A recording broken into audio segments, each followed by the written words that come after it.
Hi friends, welcome to smart online Telugu. Friends, వీడియోలో మనం చూసుకుంటే తెలంగాణ స్టేట్ నుంచి అయితే ఐటీఐ అడ్మిషన్కి అనేది ఇంతకుముందు అయితే నోటిఫికేషన్ అయితే వచ్చిందండి. అదేవిధంగా ఫస్ట్ ఫేజ్ అయితే కంప్లీట్ అనేది అవ్వడం అయితే జరిగింది. ప్రజెంట్ అనేది సెకండ్ ఫేజ్ అనేది స్టార్ట్ అవడం అయితే జరిగింది. లాస్ట్ డేట్ అనేది మీరు చూసుకుంటే సెప్టెంబర్ 17 వరకు అయితే మీరు సెకండ్ ఫేజ్ అయితే అప్లై అనేది చేసుకోగలరు.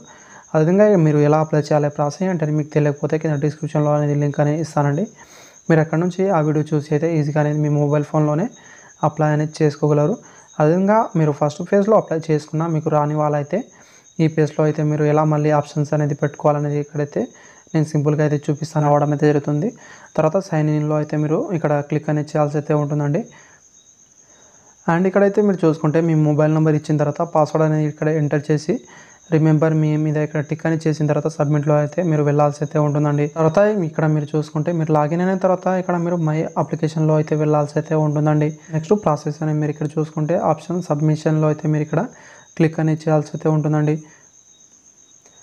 అండ్ ఇక్కడ మీరు చూసుకుంటే డిస్టిక్ అనేది సెలెక్ట్ అనేది చేసుకోవాల్సి అయితే ఉంటుందండి.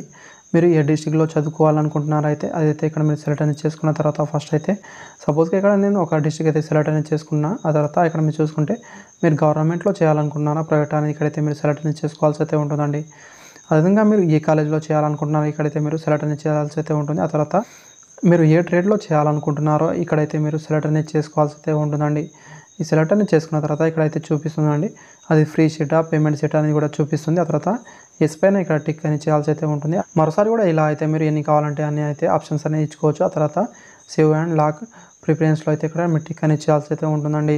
చూసుకుంటే మీ అప్లికేషన్ ఫామ్ కూడా ఇక్కడైతే మీరు చూసుకోవచ్చు. ఆ తర్వాత ఇక్కడ మీరు చూసుకుంటే ఐ కన్ఫర్మ్ అబోవ్ అని ఇక్కడ టిక్ చేసిన తర్వాత కన్ఫర్మ్ సబ్మిట్ పైన అయితే క్లిక్ అని చేయాల్సి అయితే ఉంటుందండి. ఇక్కడతో మీ ఫామ్ అనేది కూడా సబ్మిట్ అనేది అవ్వడం అయితే జరుగుతుంది. Thank you friends. వీడియో నచ్చితే లైక్ చేయండి friends. Thank you for watching.